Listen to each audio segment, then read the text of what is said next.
week-end du 1er et 2 novembre 2025. Tirage à 5 cartes. Connectez-vous à votre intuition et faites votre choix entre une à deux de ces 5 cartes afin de découvrir les énergies principales de votre week-end. Mettez cette vidéo sur pause si vous avez besoin de plus de temps pour faire votre choix et dites-moi bien dans les commentaires quelle carte vous avez choisie. De mon côté, ce sera la 3 et la 5. Allez, on commence ce beau mois de novembre. La carte numéro 1, si vous l'avez choisie, on est sur un 3 d'épée. J'ai envie de vous dire chouette, il est inversé. Car si à l'endroit, il représente les souffrances et c'est les chagrins, à l'envers, il vous dit que vous en guérissez justement.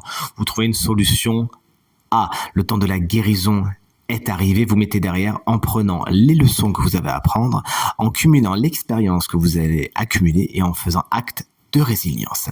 La carte numéro 2, si vous l'avez choisie, elle est inversée également, et j'ai envie de vous dire tant mieux aussi, car c'est le 8 d'épée. Si à l'endroit il représente les prisons mentales et tout ce qui est prise de tête, à l'envers justement, il explique que vous savez en sortir.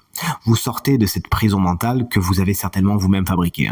Vous vous rendez compte que vous vous êtes un peu pris la tête toute seule et tout seul, vous êtes peut-être un peu fait des films, et là vous dites stop, c'est fini, je vais vers le lâcher-prise ce week-end et c'est tout ce qu'il vous faut. Félicitations.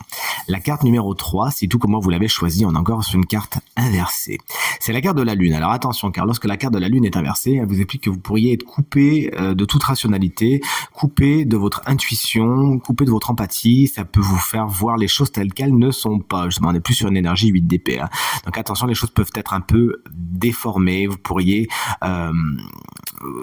avoir des énergies un petit peu basses, c'est un petit peu la négativité, c'est un petit peu ces états dépressifs qu'on n'aime pas trop, qui sont souvent associés à l'hiver. Si vous en prenez conscience, alors vous vous direz, bon écoute, c'est peut-être les énergies de la Lune qui m'influencent, et là on vous invite vraiment à vous tourner vers des personnes solaires, des personnes positives, afin de ramener tout cela. Vous vous reconnectez également à votre intuition, ça vous fera le plus grand bien, chers amis. La carte numéro 4, si vous l'avez choisie, elle est encore à l'envers, et tant mieux, j'ai envie de vous dire, car c'est le 10 d'épée. Lorsque le 10 d'épée se présente à l'endroit, autant vous dire, ça pique, ça fait mal. C'est des choses qui se terminent avec une certaine douleur. À l'envers, on est un petit peu plus proche du 3 d'épée, dans le sens où, on a beaucoup d'épées d'ailleurs, où on est sur une résolution des conflits, sur une, ok, ça y est, c'est fait, ce qui est fait est fait, j'avance. Et là aussi, vous avancez vers une aube nouvelle, à l'aune et à la lumière de choses que vous avez apprises. Tant mieux, ça y est, c'est fini, il n'y a pas d'agonie. La carte numéro 5, est-ce qu'elle sera à l'envers ? Oui, et c'est encore une carte d'épée. Alors autant vous dire, on est sur un week-end d'épée, une lune inversée. On attaque ce mois de novembre, je vous dis même pas. Alors on est sur un 6 d'épée qui lui est inversé. 6 d'épée, lorsqu'il est inversé, explique qu'il y a un problème de transition d'un point A à un point B. Vous avez peut-être du mal à avancer, à lâcher quelqu'un, à lâcher quelque chose, et vous accrochez un petit peu, ce qui vous empêche de prendre le large, et pourtant, c'est tout ce dont vous avez besoin.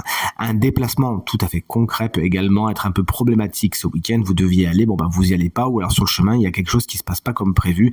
Mais si vous gardez le sourire, tout se passera pour le mieux. On rentre dans ce mois de novembre avec quand même des énergies très épais. Alors beaucoup sont à l'envers, heureusement. Faites quand même bien attention, prenez soin de vous, ne paniquez pas non plus. C'est juste un petit week-end après Halloween. Les énergies sont pour l'instant un peu perturbées, mais tout va se remettre en place. Rassurez-vous. Je vous souhaite un merveilleux week-end et je vous dis à très vite pour le tirage de la semaine. Salut!